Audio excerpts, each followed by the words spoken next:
Hello बच्चों, चलो प्रश्न को देखते हैं। हमारा प्रश्न है, निम्नलिखित वक्रों के सम्मुख दिए गए बिंदुओं पर खींची गई स्पर्श रेखाओं का एक्स अक्ष से झुकाव ज्ञात कीजिए। वक्र दिया गया है x की घात 2 माइनस में 2y की घात 2 बराबर में 8 के बिंदु 4,2 पर। प्रश्न को हल करने से पूर्व हम उसकी मुख्य अवधारणा की चर्चा कर लेते हैं। देखिए, मुख्य अवधारणा।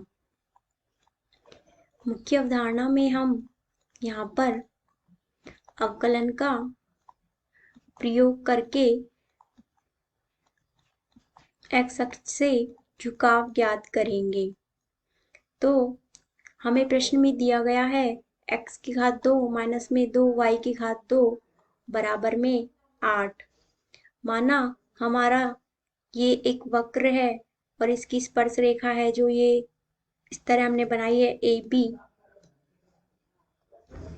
और ये बिंदु है जिस पर ये स्पर्श रेखा और वक्र एक दूसरे को स्पर्श कर रहे हैं।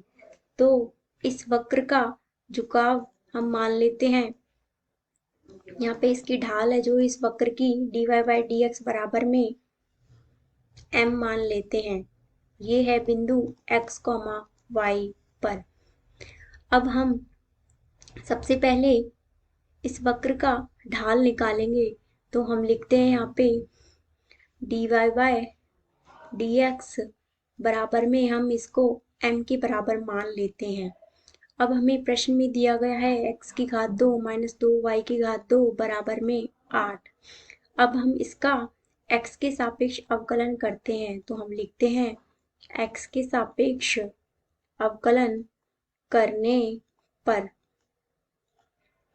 तो अब देखा जा सकता है यहाँ पे x की घात 2 का अवकलन होगा 2x माइनस में 2y की घात 2 का अवकलन होगा यहाँ पे 4y, और y का अवकलन होगा यहाँ पे dy में dx, और 8 का अवकलन होगा 0, क्योंकि हम जानते हैं कि अचर पद का अवकलन 0 होता है। इसी तरीके से अब हम यहाँ से 2 को बाहर ले लेते हैं तो अंदर बचेगा हमारा x माइनस में 2y, और यहाँ पे होगा हमारा dy में dx और बराबर में 0। इसी तरीके से आगे देख सकते हैं हम यहाँ पे x बराबर हमारा निकल के आएगा यहाँ से 2y, और यहाँ होगा हमारा dy में dx। इस तरीके से अब हम यहाँ देख सकते हैं हमारा dy में dx बराबर में होगा यहाँ पे x में 2y। अब हमसे पूछा है कि बिंदु 4,2 पर झुकाव ज्ञात कीजिए। झुकाव ज्ञात करने के लिए पहले हम बिंदु 4,2 पर ढाल निकालेंगे।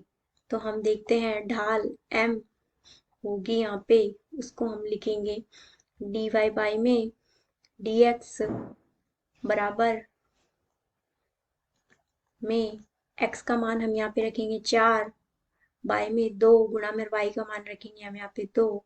तो इस तरह हमारी ढाल है जो निकल के आती है 4/4 बराबर में 1। अब हमसे पूछा है कि x अक्ष से झुकाव ज्ञात कीजिए।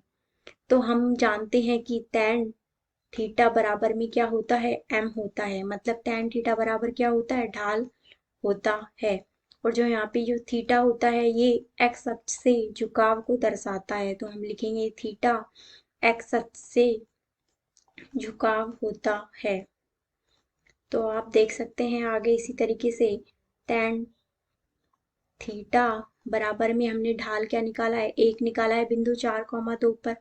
अब हम जानते हैं कि tan थीटा बराबर 1 किस पे होता है, ये अब tan का थीटा का मान कितना होना चाहिए, π/4। तो अब हम देख सकते हैं हमारा यहाँ से थीटा का मान है जो π/4 बराबर में 45 डिग्री। अतः हमारा x अक्ष से झुकाव क्या आया, 45 डिग्री। अतः हमारे प्रश्न का सही उत्तर क्या हो गया, 45 डिग्री। आशा करते हैं आपको समझ में आया होगा। धन्यवाद।